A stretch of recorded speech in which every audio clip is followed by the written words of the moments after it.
Okay, let's talk about something we've probably all been through. You meet someone, they pursue you like crazy, you finally let them in, and poof, they're gone. So today, we're going to dive into the frustrating psychology behind why people pull away right after they've won you over. So it starts off like a dream, right? I mean, they are relentless. The texts are flying, they're making all the plans. They make it crystal clear that you are the only thing on their mind. And eventually you decide, okay, let's do this. You let your guard down, you open up, you start matching that intense energy they're giving you. The chase is officially over. And then, almost like a switch flips, something feels off. The replies get a little slower. The plans are suddenly vague. And you're just left there, totally confused, thinking, wait, what just happened? What did I do wrong? Well, here's the thing you have to understand. It is almost never because you suddenly got boring or less attractive overnight. The answer isn't some flaw in you. It's actually a super predictable pattern that's wired right into our brains. So, let's get into it. Let's decode this whole vanishing act. The first clue, and it's a big one, is hiding in the chemistry of our own brains. It all comes down to this one powerful little neurochemical, dopamine. You can think of it as the motivation molecule. Now, here's the crazy part. Our brain doesn't release it when we get the reward. It releases it when we're in pursuit of the reward. It's literally the chemical of craving and anticipation. And that pursuit, well, that's everything. To really get why people pull away, we have to look at what's happening to the brain during a chase. It is fundamentally wired to crave a challenge, to want to solve a puzzle.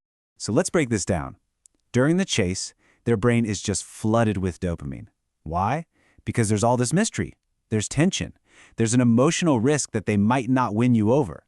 But the second they capture you, that dopamine level drops. The mystery is gone. The challenge is over. And for a brain that got hooked on the thrill of the chase, predictable can suddenly feel, well, kind of boring. So here's the main takeaway from all this brain science. Their interest didn't just fade because you lost your value. Not at all. It faded because the challenge vanished.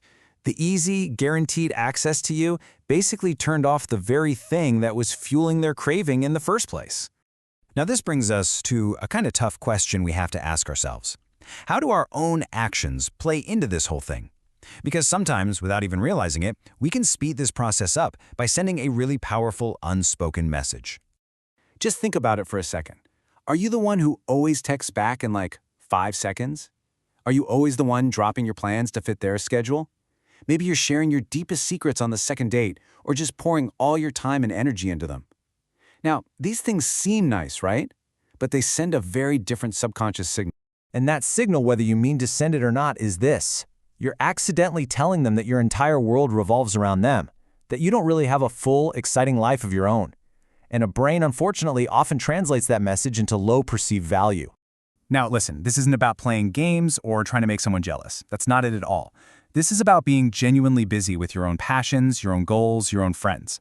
People who have these full, independent lives, they aren't always available. Not because they're playing hard to get, but because they actually have other things going on that matter to them. See, what happens so often is we slowly, accidentally abandon the very person they were drawn to in the first place. That cool, independent, slightly mysterious person with their own stuff going on gets replaced by someone who's just always there. And they can feel that shift, even if they can't quite put their finger on why it feels different. Okay, but this isn't just about brain chemistry and being busy. There's a much deeper, more fundamental piece to this puzzle. And it's all about respect. And honestly, this can be an uncomfortable truth to face. I want you to really let this one sink in. Being nice is great. It's important, but it's not the glue that holds attraction together long term. Respect is the bedrock. People stay with people they truly hold in high regard. So how do you actually build that respect? Well, it really comes down to these 3 pillars. First, you have to have clear boundaries about what you will and won't accept. Second, you got to be confident enough to say no sometimes when something doesn't work for you. And maybe most importantly, you absolutely refuse to tolerate being treated poorly. Because without that solid foundation of respect, even a relationship that starts with tons of affection and love can just curdle into boredom, or even worse, contempt. Respect is what keeps the dynamic exciting and alive. Okay, so we've kind of diagnosed the problem, right? We get the chemistry, we get the psychology, but what's the solution? What's the path forward? Well, it's not about learning some new trick to keep someone interested. It's about a massive mindset shift. You stop being the chaser or the one being chased, and you become the destination. Now, this is so important to get right. The wrong path here is to react by playing games, acting distant on purpose, trying to manipulate them. That's not it. The right path is about finding a healthy balance. It's about learning to care deeply, to love fully, but without completely losing yourself in the process. Because here's the real danger. The second that another person becomes the center of your universe, your one and only source of happiness, you lose that edge. You become emotionally predictable. And like we've already learned, predictability is the ultimate killer of that initial fiery attraction. So how do you get your power back in this situation? You turn the focus back inward. You invest in your own life. You rediscover your own purpose. You remember your standards for how you deserve to be treated, and you stick to them. You basically become so focused on building your own amazing life that another person is just a wonderful addition, not the whole story. And you know what? Here is the ultimate truth. When you are truly focused on building a life you love, the right person isn't going to see your independence and lose interest. No way. They're going to be inspired by it. They will rise to the occasion, and they will level up to meet you right where you are.